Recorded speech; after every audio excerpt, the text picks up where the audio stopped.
بسم الله الرحمن الرحيم. السلام عليكم ورحمة الله وبركاته. Waalaikumsalam Salam warahmatullahi wabarakatuh. warahmatullahi wabarakatuh. الحمد لله حمدا يوافي نعمه ويكافئ مزيده. أشهد أن لا إله إلا الله وأشهد أن محمدا عبده ورسوله. اللهم صل وسلم على نبينا محمد وعلى آله وأصحابه ومن تبعهم بإحسان إلى يوم الدين. أسأل الله أن يفقهنا في الدين وأن يعلمنا بما ينفعنا وأن ينفعنا بما علمنا وأن يزيدنا علما نافعا وعملا صالحا إنه ولي ذلك والقادر عليه. وبعد، الحمد لله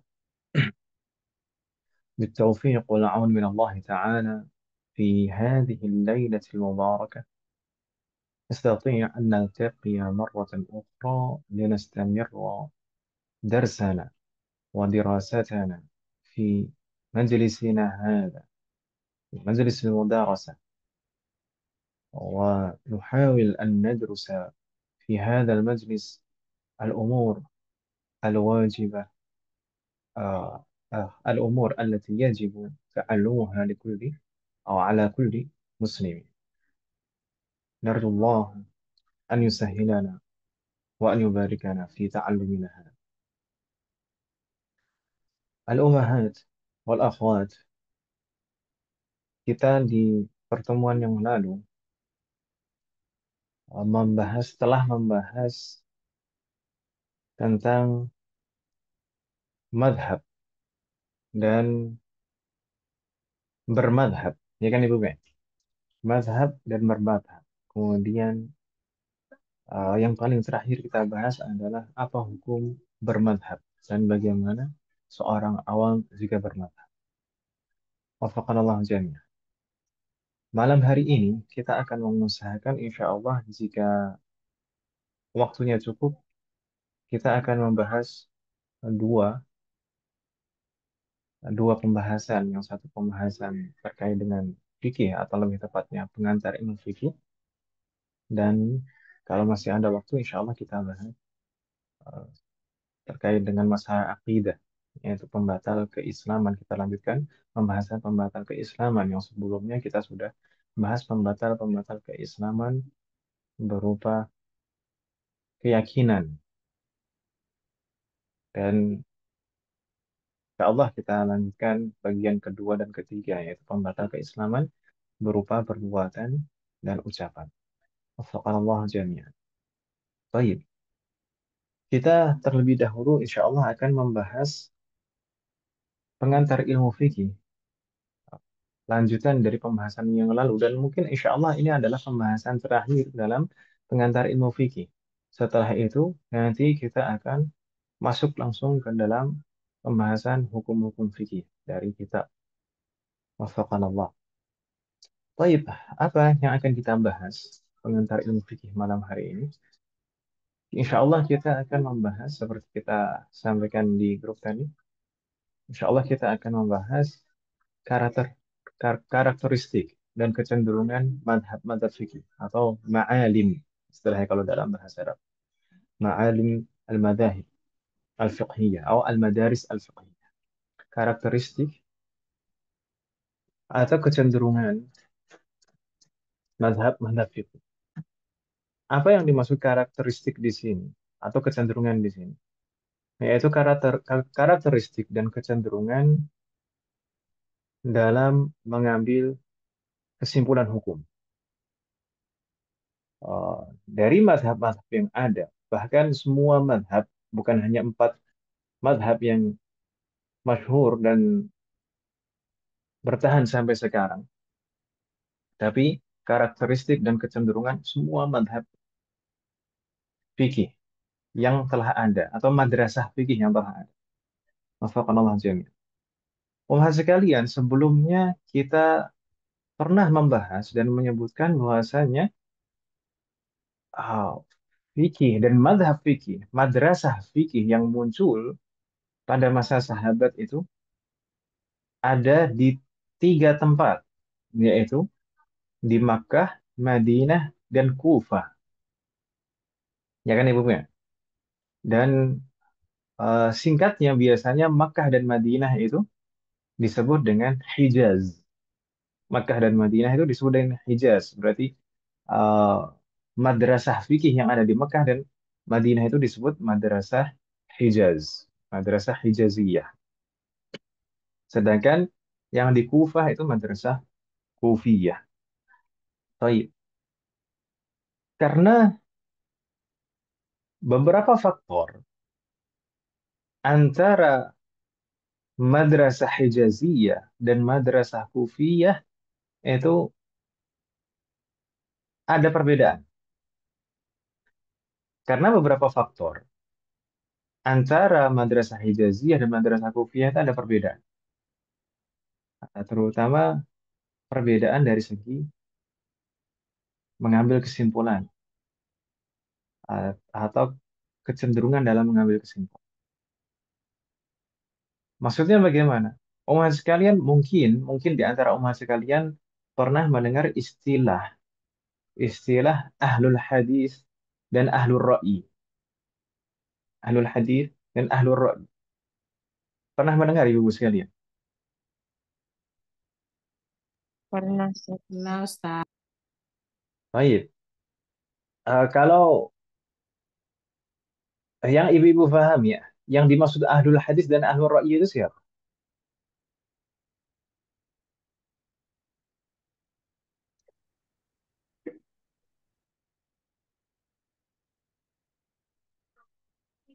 Atau selama ini pernah mendengar tapi masih bingung apa maksudnya? Ya, Ustaz. Ya, berarti yang kedua.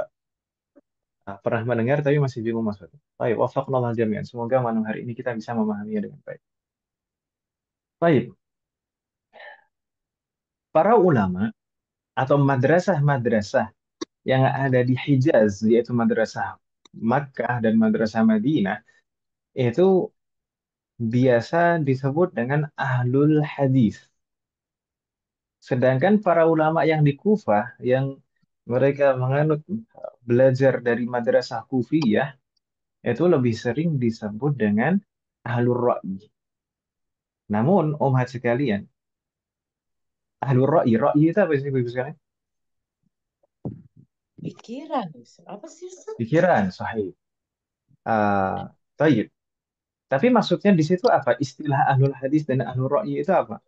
Kalau dilihat dari segi lafaz saja, mungkin kita akan salah paham karena ahlul hadis itu adalah Nah, ahli benar. hadis. Ya, Kemudian ahlul hadisnya ra'i dari perkataan cenderung kepada perkataan uh, Nabi. Kata dan nah, perbuatan Nabi. sallallahu alaihi wasallam. Kalau hadis, ahlul hadis adalah kalau kalau kalau kita lihat hanya dari segi lafaz saja mungkin akan timbul kesalahpahaman. Karena kalau misalkan kita pahami ahlul hadis, oh berarti ini ulama-ulama hadis yang berpegang teguh pada hadis. Kemudian ahlul ra'i, berarti ini orang-orangnya hanya mengandalkan pikiran saja. Pada hakikatnya tidak seperti itu. Itu kalau dilihat dari segi lafaz maka akan menimbulkan kesalahpahaman seperti itu. Baik, para ulama baik madrasah Hijaz yaitu Mekah dan Madinah dan juga madrasah Kufah semuanya berpegang teguh dengan hadis. Semuanya menganggap hadis itu adalah dalil utama, sumber utama syariat kita. Maka tidak tepat kalau kita memahami seperti pemahaman di awal tadi.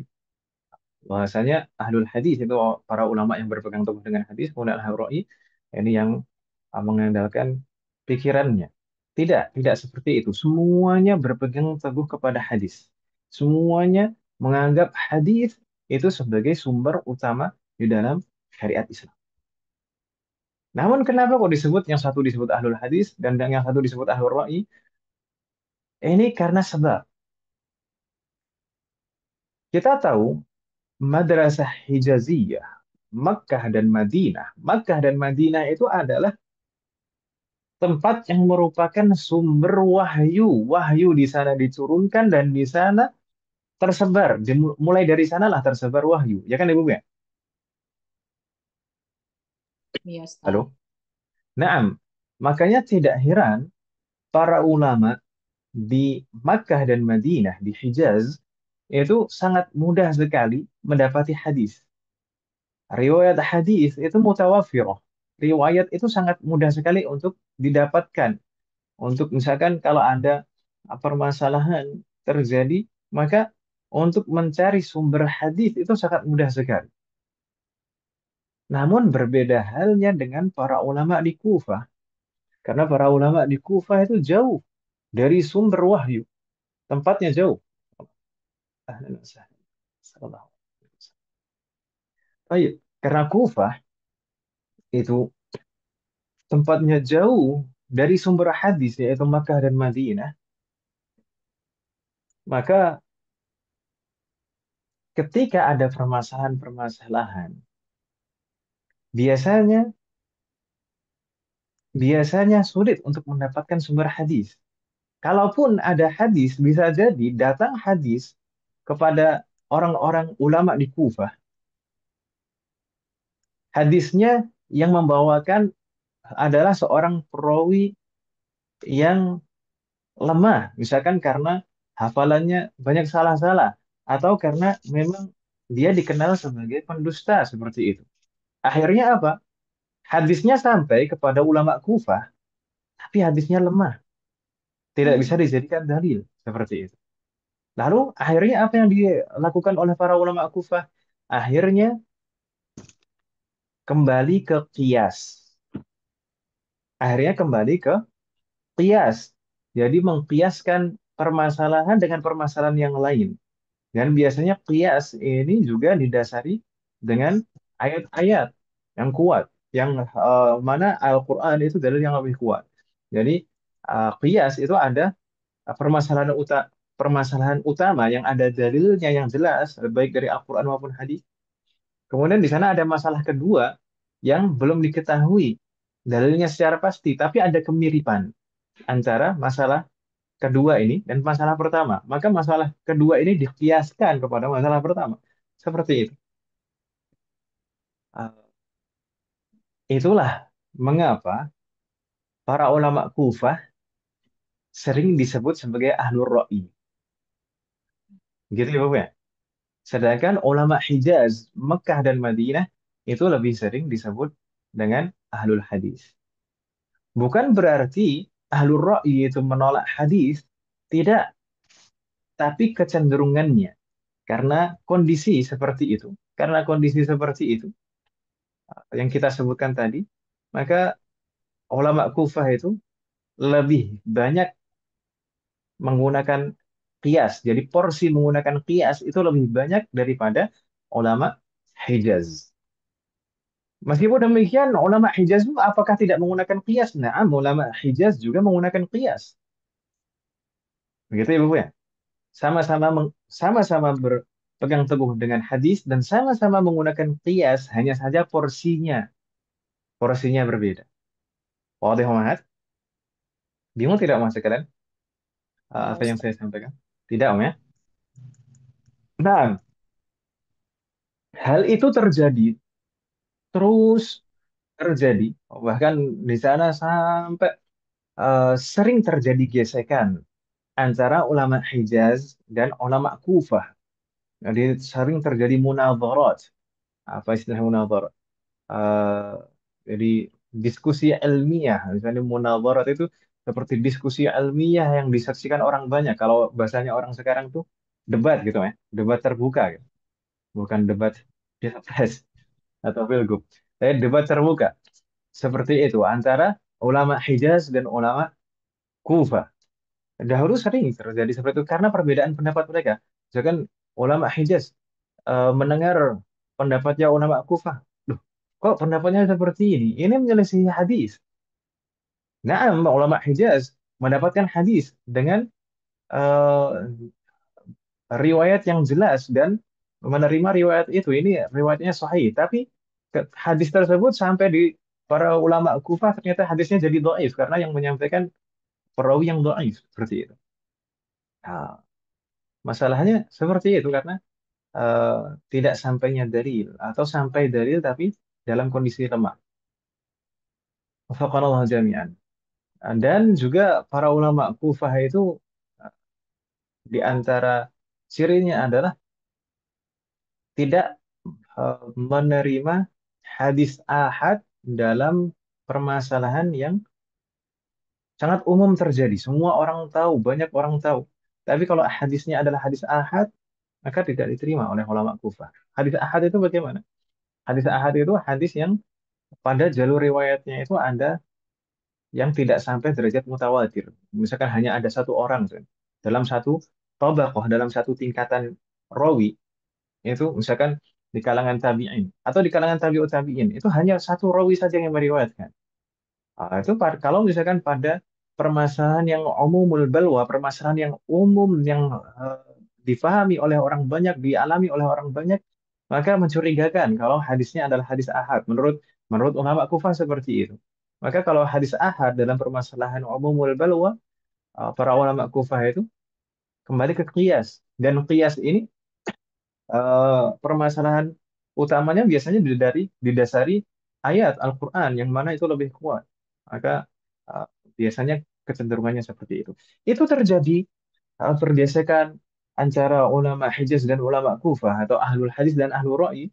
Itu gesekan itu terjadi sampai sampai eh, terjadi eh, diskusi antara Muhammad ibn Hasan Asy-Syaibani dengan Imam Malik dan Abu Yusuf dan Imam Malik. Ya kan Muhammad bin Hasan Asy-Syaibani dan Abu Yusuf itu kan sahabatnya Abu Hanifah. Ketika Abu Hanifah sudah meninggal, maka Ahlur Ra'yi itu, ulama Ahlur Ra'yi yang paling dikenal dan paling jadi rujukan adalah Muhammad bin Hasan Asy-Syaibani dan Abu Yusuf. Di sana terjadi diskusi, banyak diskusi antara keduanya dengan Imam Malik. Demikian juga dengan Al-Imam Asy-Syafi'i. Al-Imam Asy-Syafi'i, kita tahu Al-Imam Asy-Syafi'i dalam proses belajarnya, beliau mengawali belajar dari Makkah. Di antara guru beliau di Makkah adalah Az-Zinji dan yang lain-lain ulama Makkah. Kemudian juga berpindah ke Madinah, termasuk juga belajar kepada Imam Malik. Bahkan beliau sampai pernah dijuluki sebagai Nasirus Sunnah, pejuang sunnah. Maksudnya pejuang hadis, orang yang selalu memperjuangkan hadis. Dan pada prosesnya kita tahu sebelumnya kita pernah membahasnya bahwasanya Al-Imam Asy-Syafi'i sampai di Kufah juga meskipun pada awalnya tidak sengaja karena dipaksa. Sampai di Kufah dan bertemu dengan Hasan Asy-Syaibani, Muhammad bin Hasan Asy-Syaibani dan mengambil banyak pelajaran dari Muhammad bin Hasan Asy-Syaibani. Dan dari situlah uh, gesekan dan perdebatan antara ahlul hadis dan ahlul ra'yi itu mulai mereda. Dan bahkan Imam Ahmad itu mengatakan mensifati Imam Asy-Syafi'i, Imam Ahmad mengatakan dahulu ahlul hadis itu ibaratnya adalah apoteker, sedangkan ahlul ra'yi itu adalah dokter. Jadi eh, yang satu ini hanya paham, misalkan ibaratnya kalau misalkan kasarnya gitu, eh, yang satu hanya paham bahannya saja, dan yang satu tidak paham bahannya, tapi uh, tahu kenyataan di lapangan. Seperti itu. Sampai datang, sampai datang Imam Syafi'i, kata Imam Ahmad, sampai datang Imam Syafi'i. Imam Syafi'i ini sebagai orang yang dua sekaligus, yaitu sebagai apoteker juga dan sebagai dokter juga, menggabungkan antara dua metode itu. Akhirnya meredalah gesekan antara ahlul hadis dan ahlul rad. Meskipun demikian, Meskipun demikian, apakah berarti tidak ada perbedaan lagi? Tetap ada perbedaan antara ahlul hadis dan ahlul ra'i dalam pendapat-pendapat fikihnya.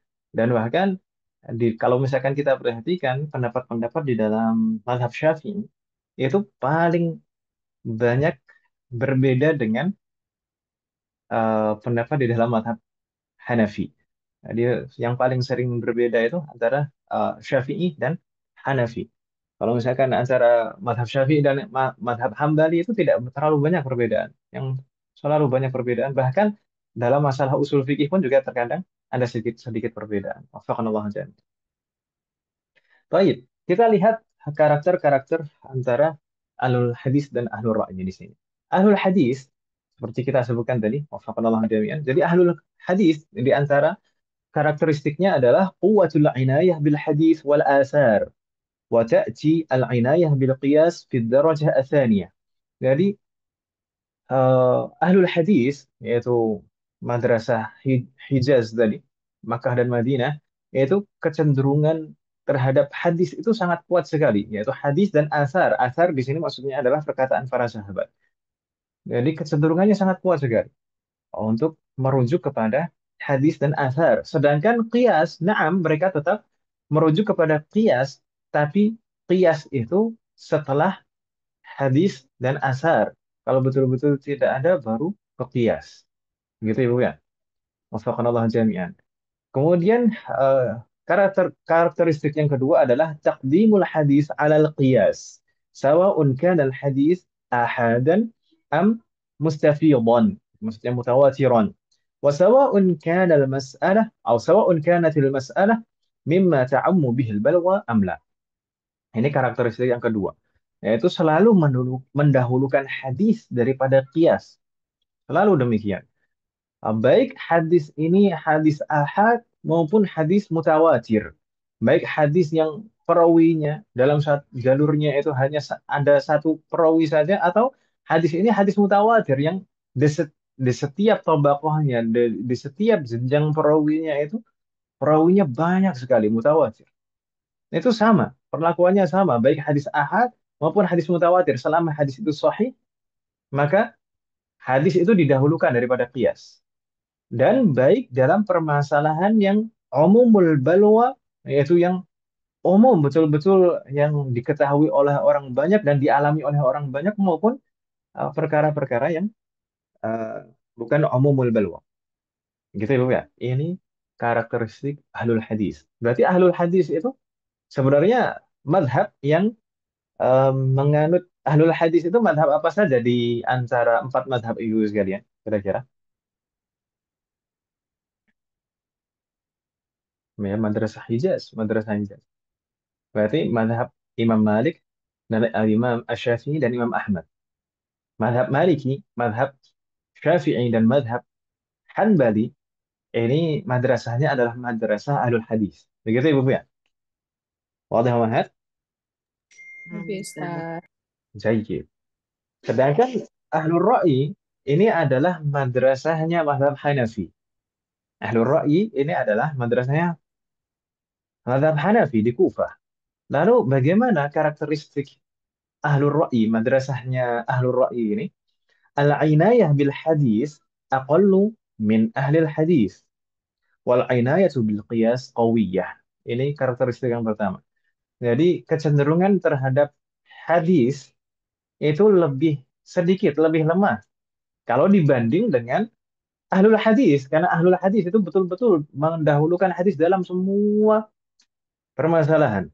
Mau seperti apapun permasalahannya. Tapi kalau ahlul ra'yi, naam, mereka tetap berpegang teguh kepada hadis. Tapi kecenderungannya dalam berpegang merujuk kepada hadis itu lebih sedikit dibanding dengan ahlul hadis. Sedangkan kecenderungan terhadap qiyas itu sangat kuat sekali. Ini ahlul ra'yi. Dan karakteristik yang kedua adalah taqdimul qiyas alal khabaril wahid, maksudnya ala khabaril ahad fi ba'dil ahwal. Misal ma ta'ammu bihil balwa. Jadi ahlul ra'yi, madrasah ahlul ra'yi itu selalu mendahulukan qiyas daripada hadis ahad. Kalau misalkan apa terutama dalam permasalahan-permasalahan yang umum, yang semua orang tahu dan semua orang mengalaminya. Maka kalau misalkan hadisnya ahad, mereka mencurigainya. Apalagi ya kalau hadisnya hadis dhaif, nih. Ini hadis ahad meskipun sahih, hadis ahad meskipun sahih, mereka mencurigainya. Karena bagaimana bisa? Ini perkara yang permasalahan yang umum dialami orang banyak dan diketahui orang banyak. Bagaimana bisa? Hadisnya hadis ahad.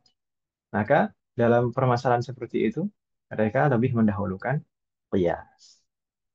Begitu Ibu ya? Insya Allah tidak bingung Ibu ya untuk ahli hadis dan ahli ra'yi. Ya, Ustaz. Jadi, hal ini soal sebelum kita lanjutkan.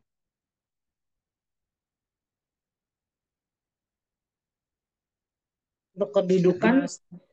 Bagaimana? kalau untuk kedudukan eh, Al-Quran, hadis, terus kias. Kalau ijma itu ada di mana, Ustaz? Ijma ada di sana juga.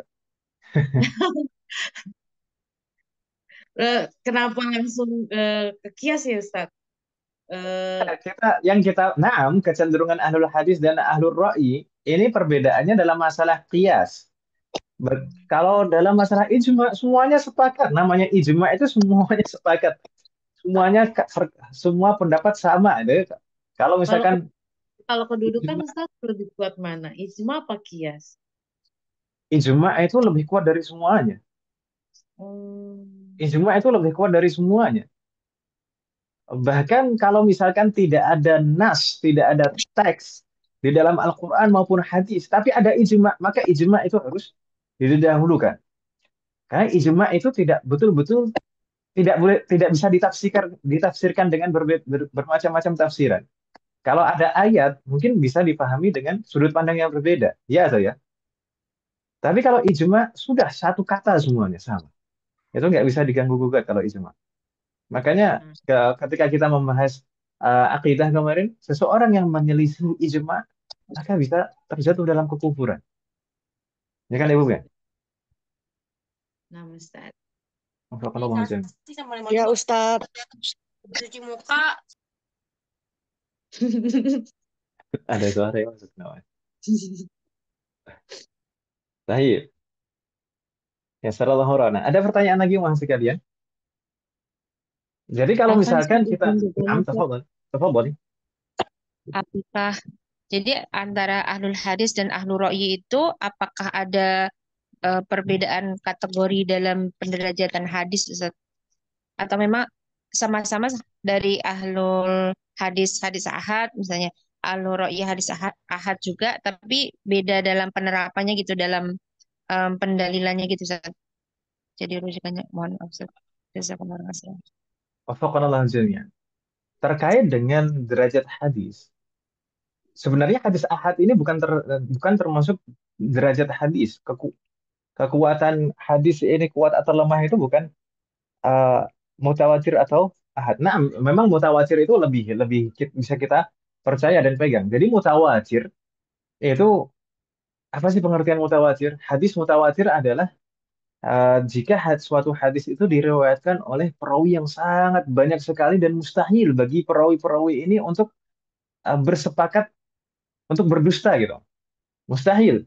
Mereka semuanya saking banyaknya itu mustahil bagi mereka untuk terjadi kesepakatan untuk berdusta.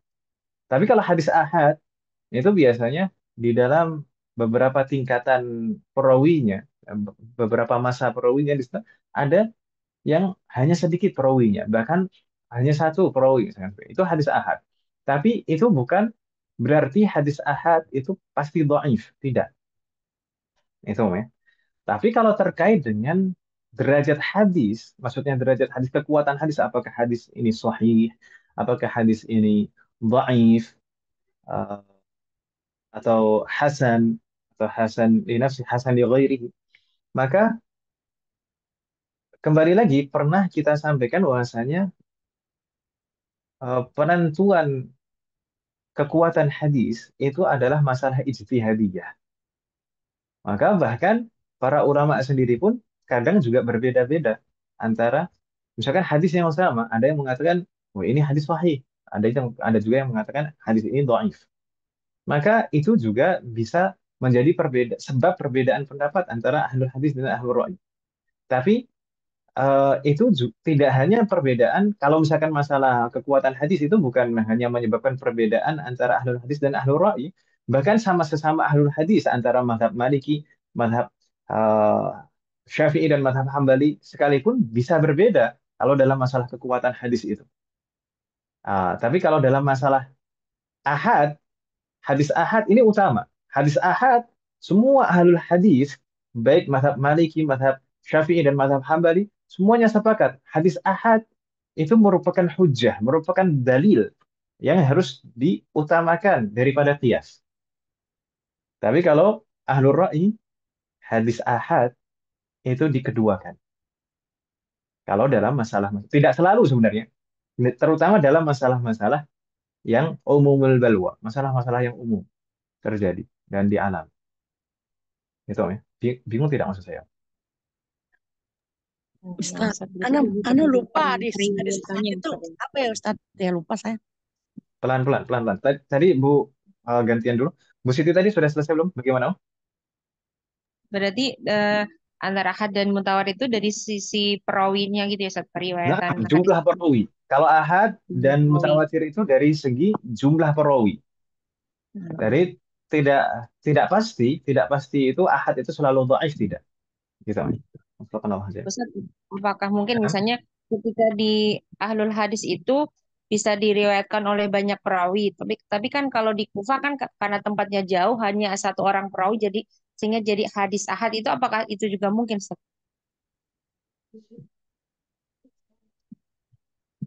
mungkin juga. Mungkin juga terjadi. Karena tempat yang jauh, akhirnya hanya sampai satu perawi saja yang nyampe. Itu mungkin juga. Dan juga kemungkinan yang lain juga tadi kita sebutkan, yang menyampaikan ini yang ada perawi yang dhaif gitu, atau perawi yang dhaifnya karena hafalannya atau banyak salahnya, atau dhaif karena ini pernah berdusta seperti itu, sehingga hadisnya dianggap dhaif semuanya. Gitu. Padahal hadis itu juga ketika di Hijaz, di Mekah dan Madinah itu hadis yang sahih, jelas-jelas sahih gitu. Nah, Ustaz, jazakumullah khairan, Ustaz. Barakallahu. Nah, tadi ada pertanyaan yang Iya, lain dari Ana lupa Tafadhol, hadis Bu Nur ahad Hida. itu. Ya, hadis ahad itu apa ya? Ana lupa. Nah, hadis ahad atau mutawatir ini pembagian hadis dari segi jumlah perawinya. Jadi kalau hadis mutawatir mungkin lebih sering kita dengar. Hadis mutawatir itu adalah jika jumlah perawinya sangat banyak sekali dan mustahil bagi semua perawinya itu untuk bersepakat dalam kedustaan. Jadi semuanya sepakat untuk me- membuat hadis palsu itu nggak mungkin saking banyaknya orang. Itu hadis mutawatir. Sedangkan hadis ahad itu biasanya di dalam eh, tingkatan perawinya kan, perawi itu kan ada tingkatan-tingkatannya kan Ibu ya. Misalkan dari sahabat, kemudian dari tabi'in, kemudian tabi'ut tabi'in. Di satu tingkatannya atau lebih dari satu tingkatan itu ada yang jumlahnya sangat sedikit sekali perawinya. Bahkan terkadang hanya satu perawi saja. Gitu kan. Nggak sampai, tidak sampai derajat mutawatir. Yaitu masuknya hadis ahad. Oh Itu ya Ibu ya. Ustaz. Syukuran Ustaz ya. Dan, oke. Oh. Tapi tidak pasti hadis ahad itu selalu lemah, tidak. Gitu ya, Bu ya. Tidak pasti hadis ahad itu lemah. Hanya jumlah perawinya saja. Soal akhir,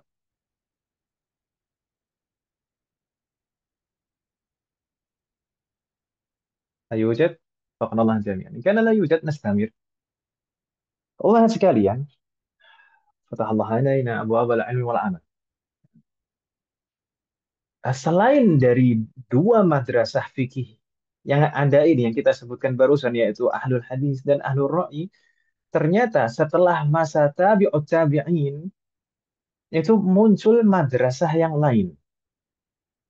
Jadi setelah masa tabi'ut tabi'in, setelah abad kedua atau ketiga berarti, Mas.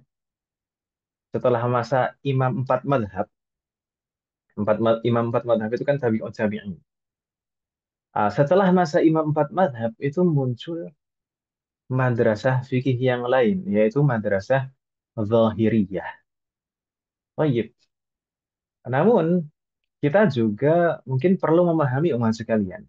madrasah Dhahiriyah dalam perkembangannya itu tidak hanya ada satu tokoh dan satu karakter. Di sana awalnya ada Dawud, Dawud Az-Zahiri. Dawud Az-Zahiri, apa? Kita sebutkan dua-duanya. Ada Dawud Az-Zahiri dan ada Ibn Hazm Az-Zahiri. Masa hidup keduanya berbeda. Dawud Az-Zahiri, para ulama menyebutkan Dawud Az-Zahiri ini masih bisa dianggap muridnya Imam Syafi'i atau murid dari muridnya Imam Syafi'i. Masa Dawud Az-Zahiri ini tidak jauh dari Al-Imam Asy-Syafi'i dan Imam Ahmad. Dan memang Dawud Az-Zahiri pada awalnya itu mempelajari fikihnya Al-Imam Asy-Syafi'i, bermadzhab Syafi'i sebelumnya. Namun pada prosesnya Dawud Az-Zahiri ini beristihad sampai kepada derajat istihad, kemudian beliau beristihad sendiri. Namun pada prosesnya istihad-istihad beliau itu ada perbedaan, ada beberapa perbedaan, bahkan perbedaan itu dalam masalah usul fikih. Jadi kaidah usulnya, kaidah dalam memahami dalilnya itu juga ada perbedaan. Apa itu? Eh, kalau kalau madrasah ahli hadis dan ahli ra'yi itu semuanya menggunakan qiyas. Semuanya menerima qiyas, baik jenis qiyas apapun. Qiyas itu juga ada banyak macam. Namun, Dawud al-Zahiri, setelah masa Imam Empat Madhab, Dawud al-Zahiri ini adalah orang yang pertama kali menolak qiyasun khafi, qiyas yang samar.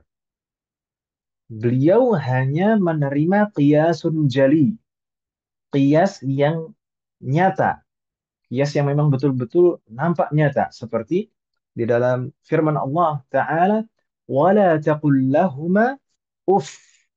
Kata uff di situ aslinya adalah perkataan perkataan yang menyakitkan, perkataan yang menyakiti hati orang tua, yang sekedar seperti ah, ah, atau ya perkataan mengeluhkan sesuatu kepada orang tua. Itu uff. Namun di situ betul-betul kita bisa pahami, kita bisa kiaskan kalau perkataan yang sepele begitu saja dilarang, apalagi al-idza menyakiti secara fisik atau jenis menyakiti apapun kepada orang tua. Itu di situ adalah qiyasun jali. Qiyas yang memang betul-betul nampak jelas. Nah, kalau qiyasnya jelas seperti itu, maka diterima oleh Dawud al-Zahiri. Namun qiyas yang sifatnya samar, yang harus jauh sekali kita mencarinya, seperti itu, maka qiyas yang khafi seperti itu tidak diterima oleh Dawud al-Zahiri. Jadi masih menerima sebagian qiyas kalau Dawud al-Zahiri. Namun umat sekalian, madhabnya Dawud al-Zahiri bisa kita kelompokkan pada madhab-madhab yang mundarisah, yang telah punah, yang sudah tidak ada lagi pengikutnya. Bahkan kita tidak bisa menemukan kitab-kitab yang betul-betul kitab madhabnya Dawud al-Zahiri. Baik kitab fikih maupun kitab usul fikih. Hanya nukilan-nukilan saja yang terpencar-pencar. Namun, sepeninggalannya Dawud al-Zahiri dan setelah hilang madhab itu, tidak ada yang mengikuti lagi. Beberapa abad setelahnya, beberapa abad setelahnya, mungkin di abad kurang lebih abad kelima, itu muncul sosok yaitu Ibn Hazm, Ibn Hazm al-Zahiri. Dan bahkan dari segi tempat pun juga jauh sekali. Ibn Hazm ini orang Andalus, Spanyol. Dari segi zaman dan dari segi tempat itu jauh sekali antara Dawud al-Zahiri dan Ibn Hazm al-Zahiri. Dan sebenarnya Ibn Hazm yaitu orang yang kedua, tokoh yang kedua dalam Madrasah Zahiriyah itu juga pemikirannya itu tidak betul-betul sama dengan Dawud al-Zahiri, tapi lebih parah dari Dawud al-Zahiri. Bagaimana Ibn Hazm al-Zahiri? Dan yang paling banyak yang ada pemikiran-pemikiran Zahiri yang ada sekarang itu mengikuti Ibn Hazm, kan? Karena Ibn Hazm itu kitabnya ada, seperti Al-Muhalla itu kitab fikih, kemudian Ihkamul Ahkam itu kitab usul fikih. Itu keduanya adalah kitabnya Ibn Hazm, sedangkan kitabnya Dawud al-Zahiri tidak ada. Ibn Hazm itu lebih parah dari Dawud al-Zahiri. Bagaimana Ibn Hazm? Ibn Hazm banyak sekali yang menuturkan, para ulama yang menuturkan bahwasanya Ibn Hazm ini betul-betul menolak qiyas seluruhnya. Mau bentuk qiyas apapun, mau qiyasun jali maupun qiyasun khafi, apalagi qiyasun khafi, semuanya ditolak. Tidak ada qiyas. Yaitu Ibn Hazm al-Zahiri. Gitu Ibu ya. Dan satu lagi perbedaannya Ibn Hazm al-Zahiri yang istilahnya sebagai fondasi madhab Zahiriyah itu juga menolak berdalil dengan asar para sahabat.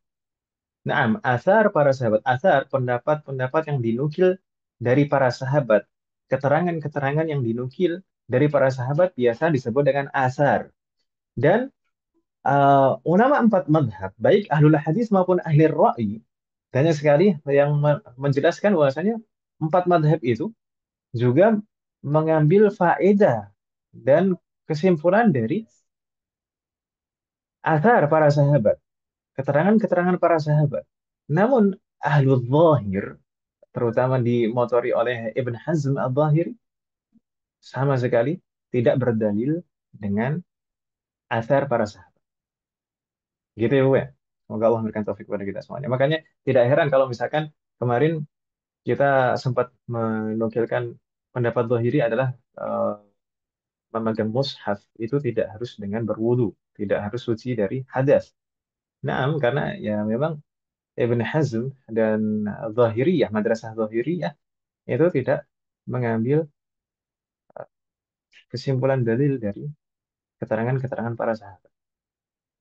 Gitu ya, Bu Ben. Wafaqqanallahu jami'an.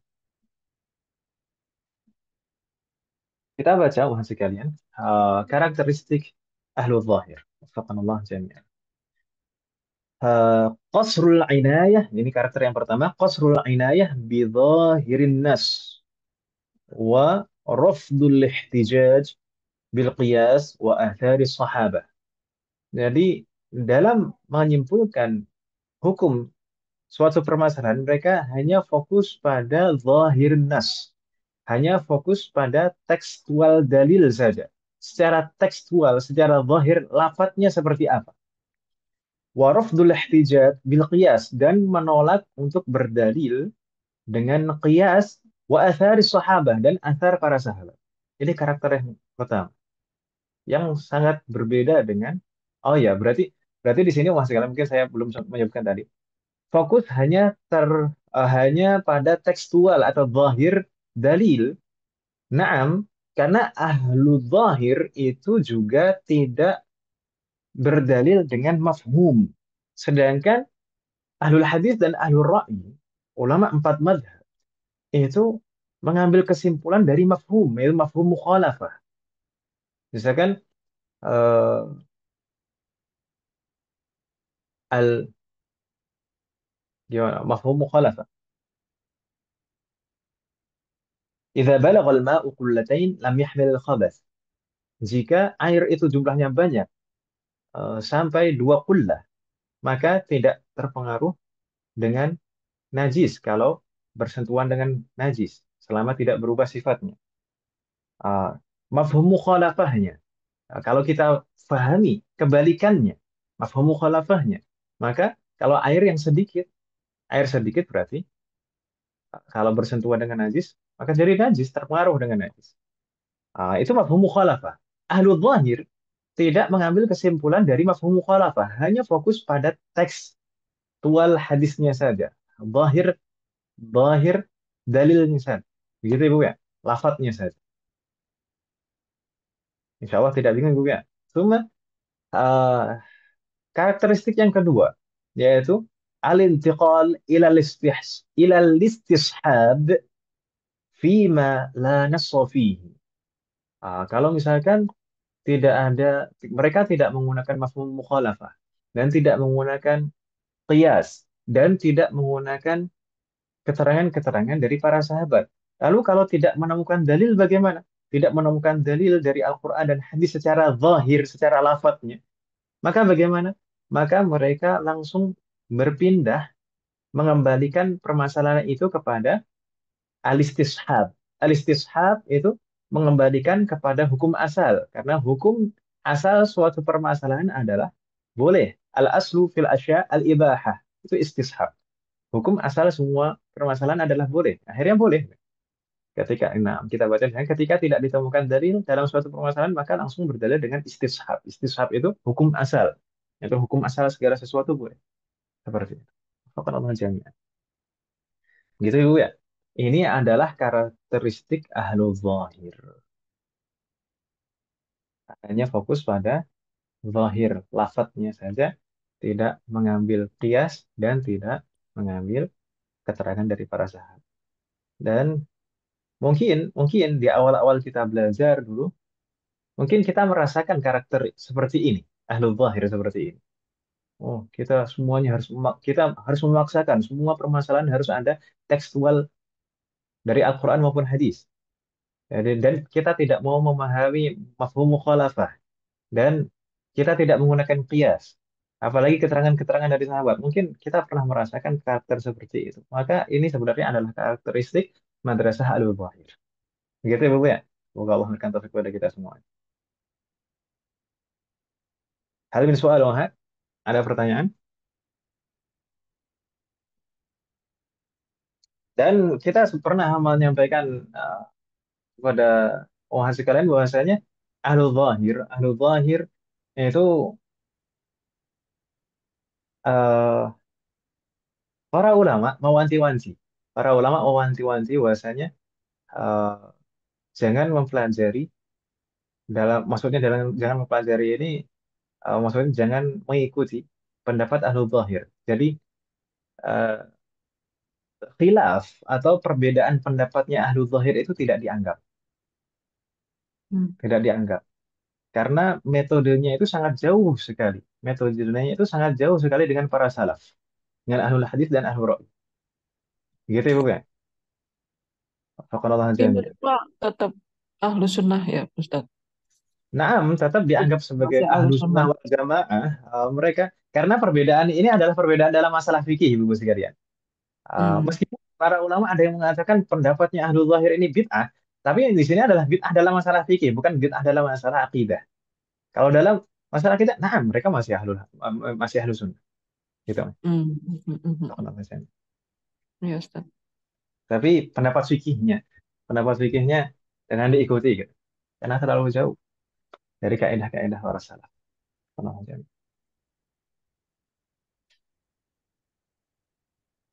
Dan para ulama juga masih menganggap seperti Dawud al-Zahiri dan Ibn Hazm al-Zahiri sebagai ulama.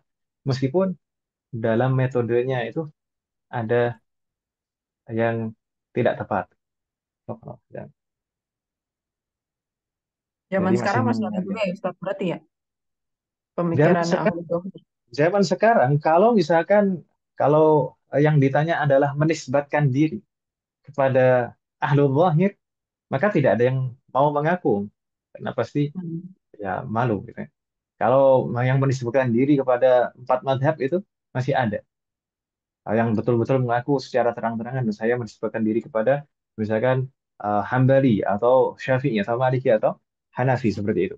Tapi kalau menisbatkan diri kepada Zahiri itu mungkin hampir-hampir tidak bisa kita temukan kecuali yang sudah bertaubat. Jadi mungkin ada seorang ustadz yang dulu mungkin di Bogor kemudian sekarang pindah di Klaten. Beliau bercerita terkadang itu bercerita bahwasanya dulu pada proses belajarnya dulu eh, jadi beliau mengatakan saya dulu madhabnya adalah zahir. Namun sekarang saya sudah jadi Hambali, seperti itu, kurang lebih seperti itu. Tapi kalau masalah penisbatan mungkin hampir-hampir tidak ada kita temukan. Tapi prakteknya, eh, cara berpikirnya zahiri itu masih ada.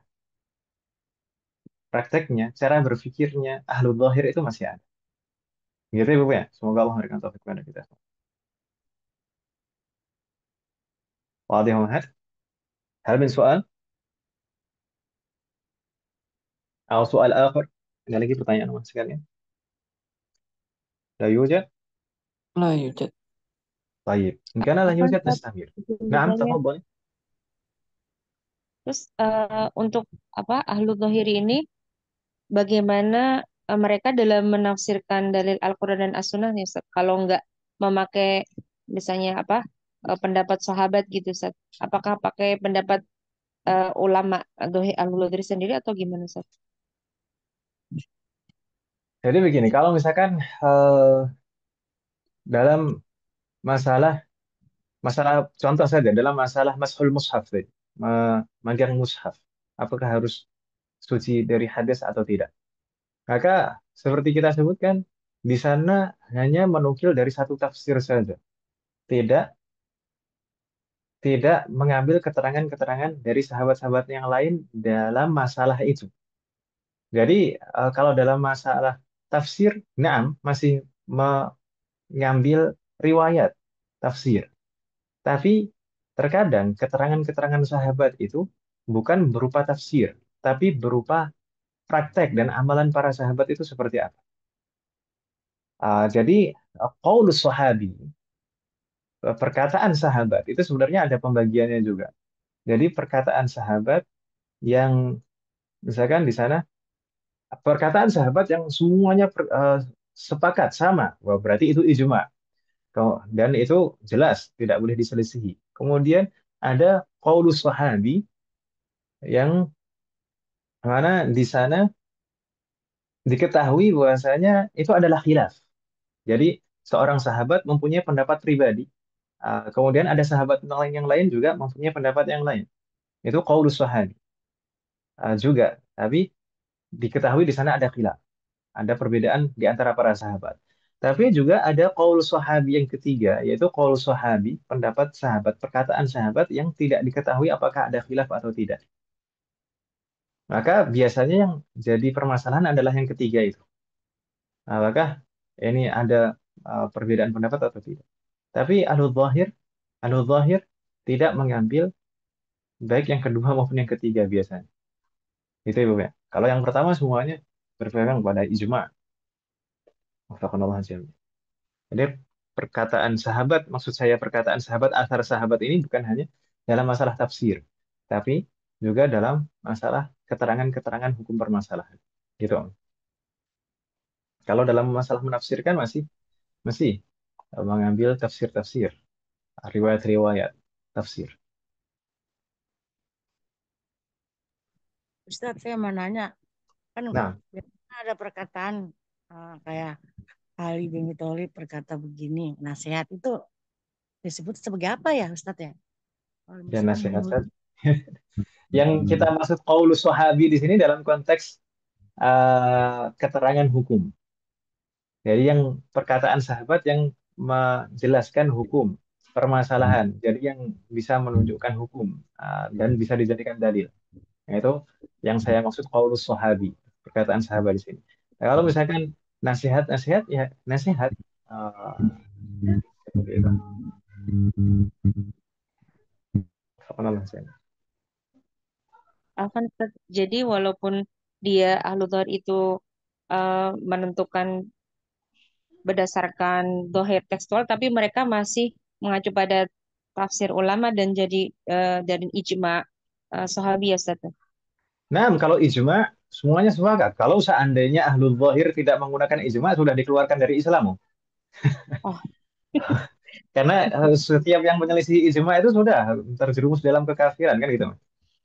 Eh, terus apakah Naam tadi mengambil keterangan dari ulama sahabat kalau riwayat-riwayat tafsir ayat Naam terkadang masih mengambil riwayat tafsir.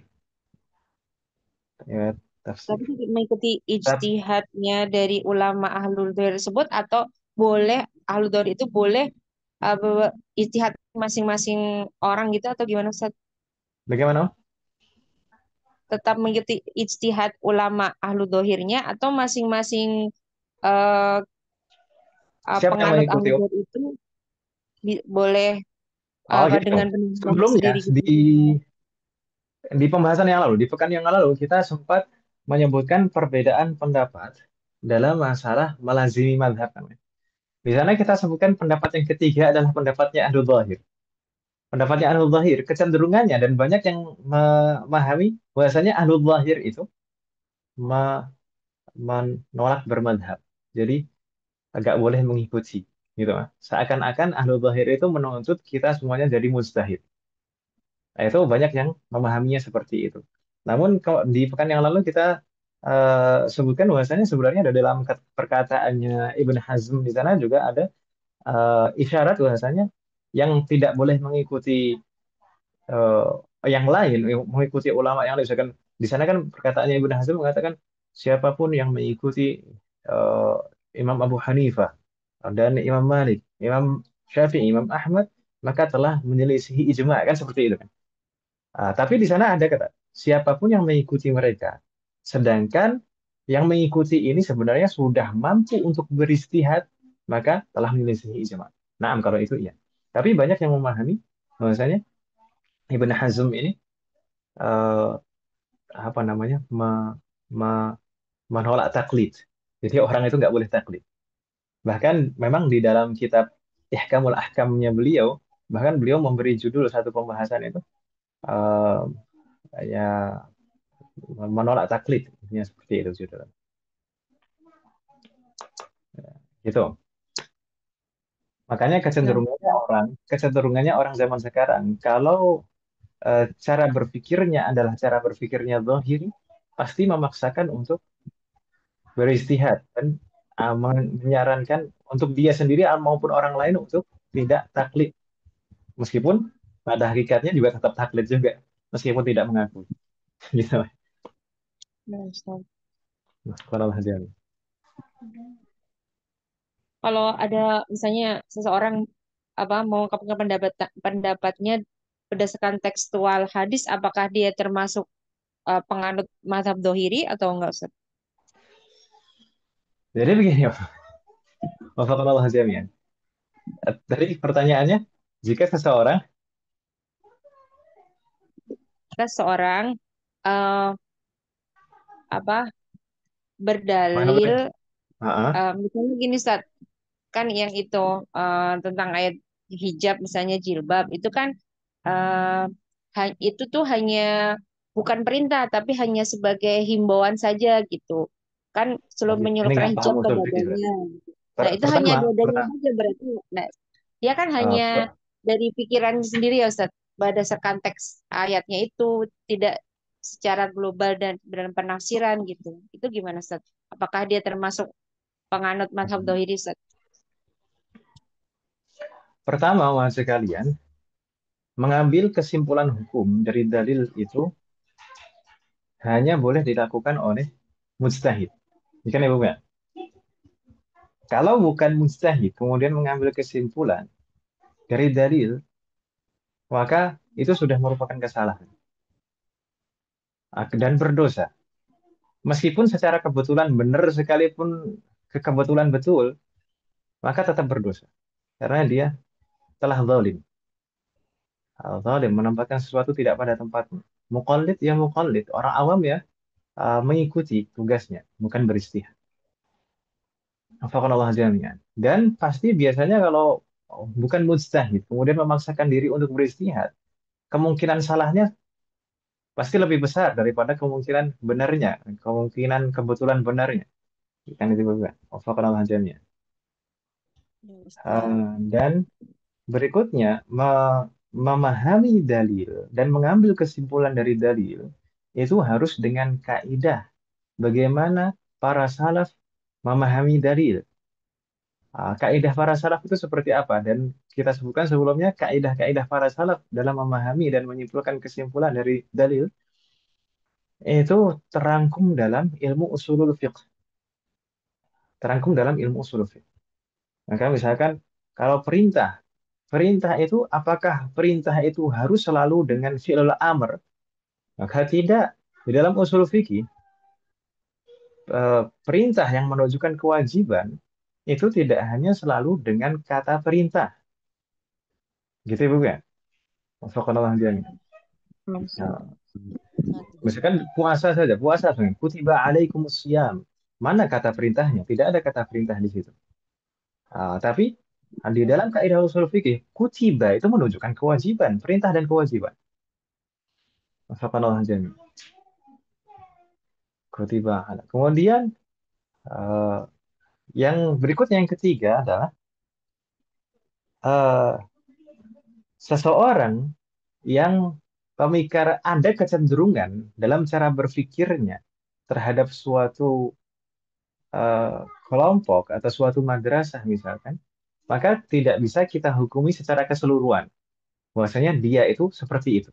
Misalnya ada seorang ustadz yang terkadang dalam keterangannya itu sedikit-sedikit seakan-akan mengikuti Mu'tazilah misalkan dalam satu permasalahan itu. Kalau tidak bisa karena satu permasalahan itu dia kecenderungannya seperti itu, lalu langsung kita hukumi, oh dia Mu'tazilah. Oh tidak seperti itu. Demikian juga dengan masalah ini. Kalau misalkan ada kecenderungan dalam sesuatu hal, uh, kemudian langsung kita hukumi, oh dia bermadzhab dzahiri misalkan seperti itu. Tapi kalau misalkan kita katakan cara berpikirnya dalam masalah itu dia cenderung kepada mazhab dzahiri, maka iya, dia ada kecenderungan di situ ke mazhab dzahiri. Apakah berarti dia bermazhab dzahiri? Oh, kalau ditanya pun juga dia pasti bilang saya tidak bermazhab dzahiri. Gitu, Mas. Nah, Ustaz, Oke. jazakallah khairan Ustaz atas pencerahannya. Barakallahu fikum. Soal akhir, Mas.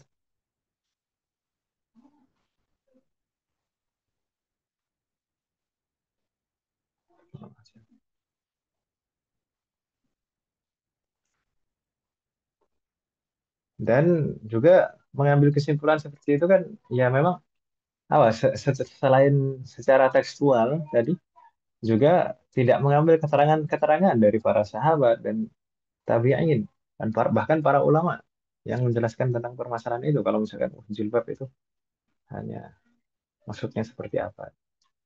Jadi pendapat beliau sangat bertentangan dengan pendapat para ulama, Ustaz. Ya bisa dikatakan seperti itu. Kalau macam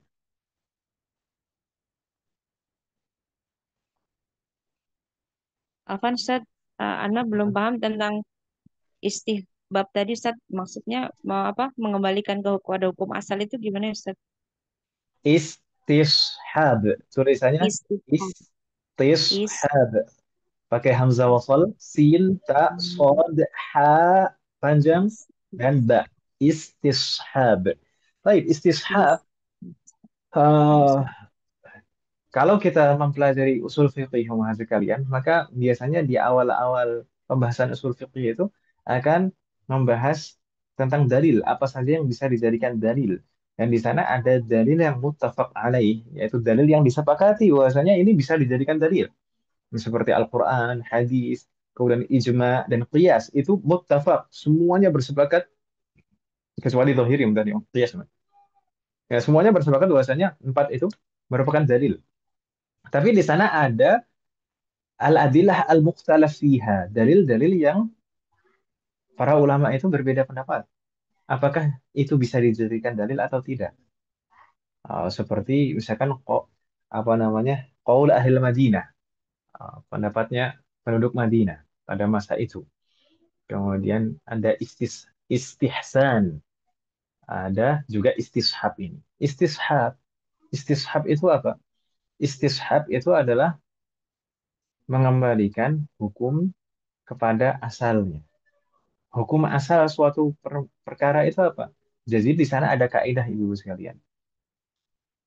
Al aslu fil asya'i al ibahah. Itu kaidah. Hukum asal segala sesuatu itu adalah boleh. Selama tidak ada dalil yang melarangnya. Hukum asal segala sesuatu itu boleh selama tidak ada dalil yang melarangnya. Itu kaidah. Itulah kaidah yang digunakan ahlu dhahir juga jika tidak menemukan tekstual dalil. Jadi mereka tidak mencari-cari, ya, misalkan bahkan mafhum mukhalafah tidak diambil, bahkan tidak berusaha untuk mengkiaskan dan tidak mau mencari atau tidak mau mengambil keterangan-keterangan dari para sahabat. Langsung dikembalikan kepada istishab. Sedangkan ahlul hadis dan ahlul ra'i, meskipun di antara mereka ada yang juga menggunakan istishab, tapi istishab itu adalah dalil yang kesekian, sudah yang paling akhir itu. Jadi kalau sudah betul-betul mentok, baru istishab. Tapi kalau ahlu zahir, itu langsung zahir, setelah tekstual dalil, itu langsung berpindah kepada istishab. Tidak ke qiyas dulu, tidak ke asar sahabat. Begitu Ibu ya? Afakan Allah. Ustaz, jazakumullah khairan besar, Ustaz. Apa Soal Ustaz apa? tadi? Nah, Al-aslu fil asya'i. Asya, jamak dari syai. Al aslu fil asya'i al ibahah.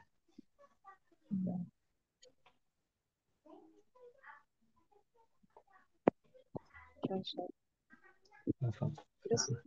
ada lanjutannya Ustaz. Illa ma ja'a bihi dalil. Illa ma ja'a dalil fi man'i.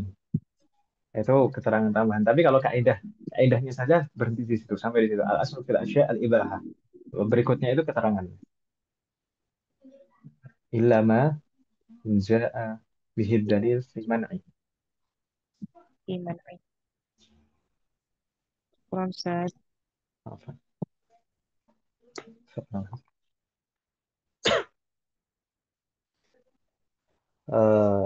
Ma fi soal akhar Mahat? Tidak ada pertanyaan yang lain?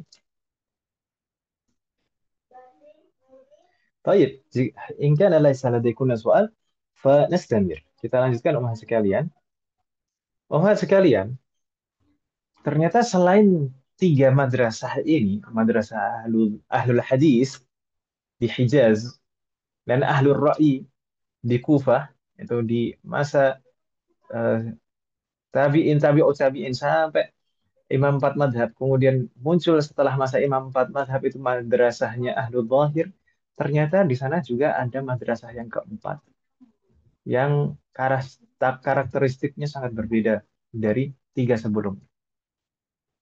Apa itu? Yaitu madrasah aqliyah atau ahlul aql. Madrasah apa namanya? Madrasah aqliyah atau ahlul aqli. Ini siapa? Bagaimana munculnya? Begini teman sekalian. Jadi pada prosesnya umat Islam berkembang dan di sana pengetahuan juga berkembang. Lalu ada buku-buku filsafat orang Yunani diterjemahkan ke dalam bahasa Arab. Setelah buku-buku filsafat orang Yunani diterjemahkan ke bahasa Arab dan dibaca oleh sebagian umat Islam ketika itu, maka pemikiran-pemikiran filsafat Yunani itu mempengaruhi cara berpikirnya sebagian umat Muslim ketika itu. Akhirnya muncullah madrasah akliyah ini. Yang mana madrasah akliyah ini lebih gimana? Dia lebih mengedepankan akalnya.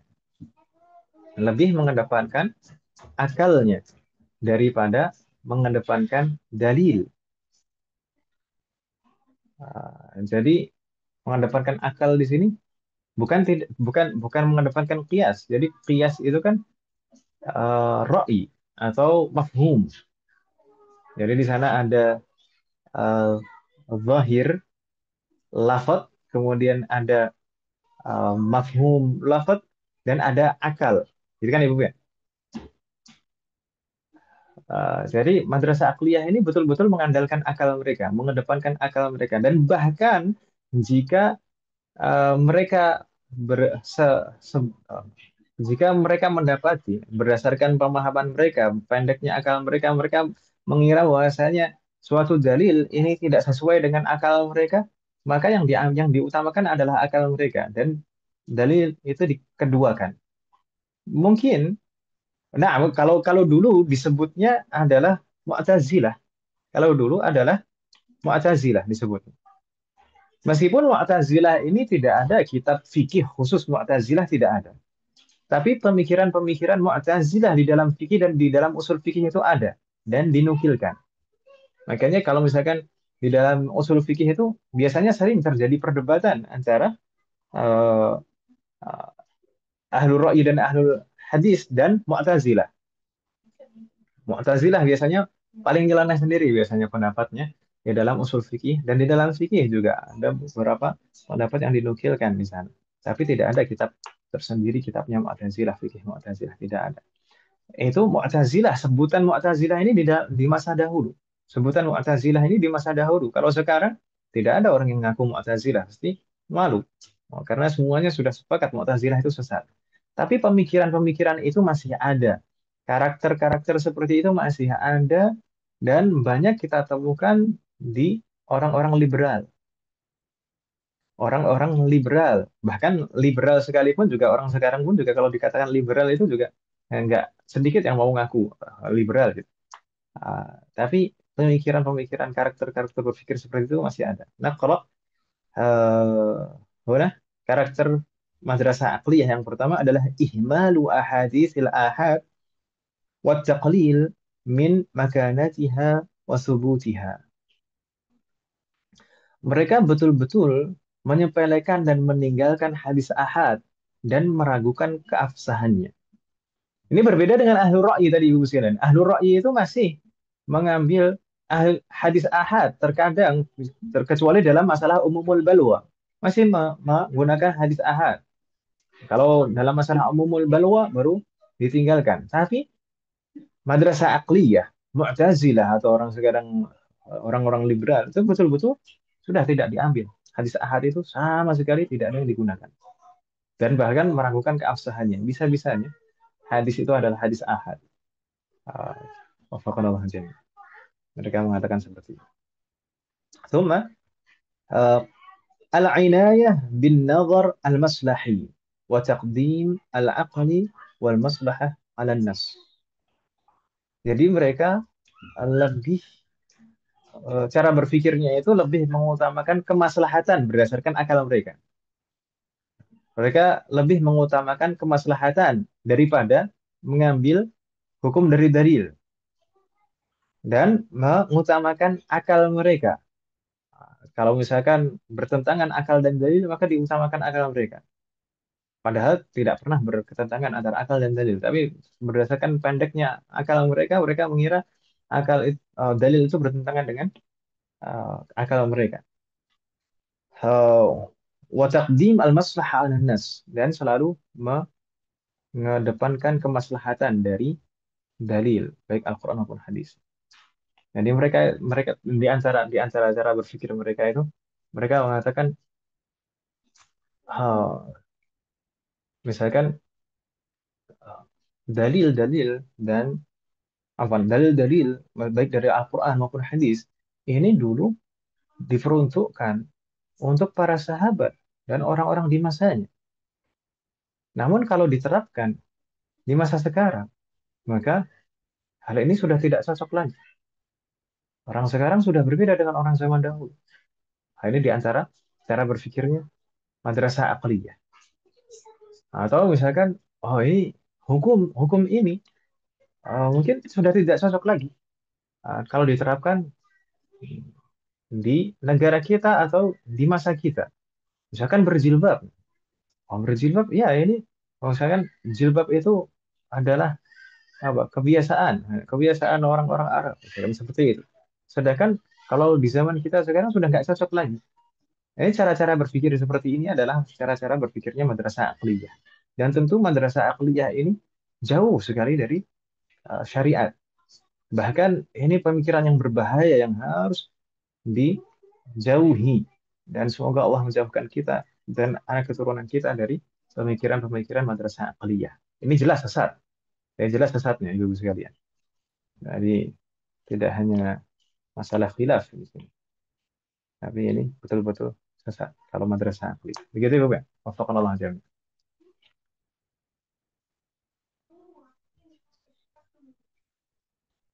هل من سؤال واحد؟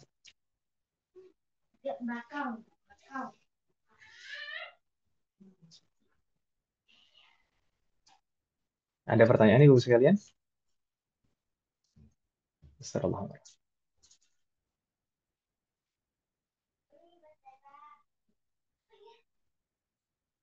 لا يوجد؟ ما في سؤال؟ لا يوجد. طيب إن كان لا يوجد بهذا انتهينا من المدخل إلى الفقه الإسلامي والحمد لله. Dengan ini kita sudah menyelesaikan uh, pembahasan atau materi pengantar ilmu fikih. Mas sekalian, alhamdulillah, alladzi bi ni'matihi tatimmus shalihat. Setidaknya harapan kita materi pengantar ilmu fikih ini bisa menjadi fondasi kita, landasan kita dalam mempelajari ilmu fikih, menjadi pegangan kita dan memperbaiki cara pandang kita, misalkan sikap kita, baik bagaimana kita menyikapi perbedaan-perbedaan pendapat, bagaimana kita menyikapi pendapat seorang ulama, memperlakukan pendapat seorang ulama sebagai ulama, ulama jamiah. Dan juga kita bisa sebagaimana kita pelajari di pertemuan-pertemuan sebelumnya, apa yang harus kita lakukan, sikap apa yang harus kita ambil dalam perbedaan-perbedaan yang ada. Wafaqqanallah jami'an. Jadi insya Allah di pertemuan berikutnya, kalau nanti ada pembahasan fikih, maka kita akan membahas langsung permasalahan-permasalahan hukum-hukum fikih dari kitab insya Allah. Dan kalau kita perhatikan di kitab yang kita pelajari, subhanallah, yaitu kitab Sulam Taufiq, di bagian kedua adalah pembahasan fikih. Jadi di bagian pertama adalah pembahasan akidah, kemudian di bagian kedua adalah pembahasan fikih, dan di bagian ketiga adalah pembahasan adab dan akhlak. Jadi insya Allah nanti untuk fikih, nanti kita mulai belajar fikih dari kitab ini juga. Jadi kita lanjutkan pembahasan akidahnya dan kita mulai pembahasan fikih. Semoga Allah memberikan taufik dan kemudahan kepada kita semua. Untuk pembahasan akidah, umat sekalian, paling terakhir yang kita bahas adalah kewajiban kita seorang muslim untuk menjaga keimanan dan keislaman kita. Dan menjaga keimanan dan keislaman dari apa? Menjaga dari pembatal-pembatalnya, dari hal-hal yang bisa membatalkan keislaman dan keimanan kita. Maka di sana al-mu'allif hafizahullah taala pernah menyebutkan, pernah kita baca bahwasanya di sana ada tiga macam, ada tiga pengelompokan secara umum pembatal-pembatal keislaman. Ada i'tiqadi, ada fi'li, dan qawli. Jadi ar-riddah bi bil i'tiqad, ar-riddah bil af'al, ar-riddah bil aqwal. Dan untuk yang pertama yaitu ar-riddah bil i'tiqad, yaitu pembatal keislaman berupa keyakinan, itu sudah kita selesaikan walhamdulillah di pertemuan yang lalu, dan insya Allah berarti berikutnya adalah pembatal yang kedua dan ketiga. Namun qadarullah sudah hampir jam setengah 10 umat sekalian, kurang 3 menit lagi. Mungkin baiknya sekalian di pertemuan berikutnya saja, bagaimana umat sekalian, daripada nanti nanggung. Ya, Ya, Ustaz. Ustaz. Ustaz. هل من سؤال قبل أن أختم؟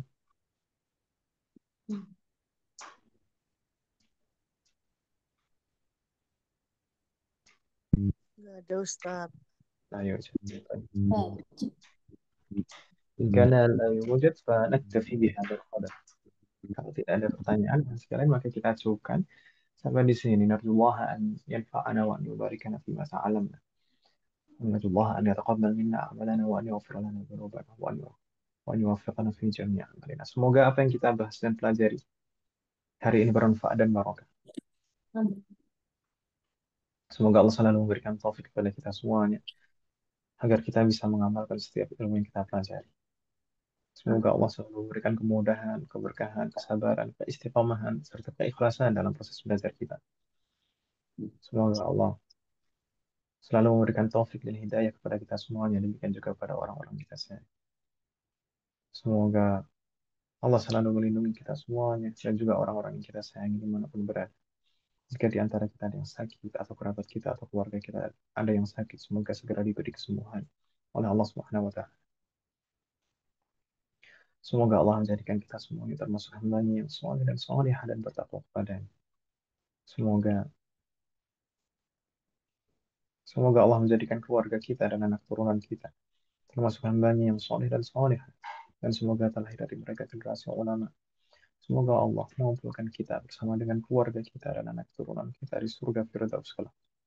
Semoga Allah selalu melindungi negara kita dan memperbaiki kondisi negara kita. Semoga Allah memberikan pemimpin yang terbaik untuk negara kita dan memperbaiki pemimpin-pemimpin kita. Semoga Allah mengampuni semua dosa-dosa kita, baik yang lalu maupun yang akan datang, baik yang kita lakukan secara sembunyi-sembunyi maupun terang-terangan, baik yang kita sadari maupun tidak kita sadari. Semoga Allah mengampuni semua dosa-dosa kita dan menerima semua amal ibadah kita.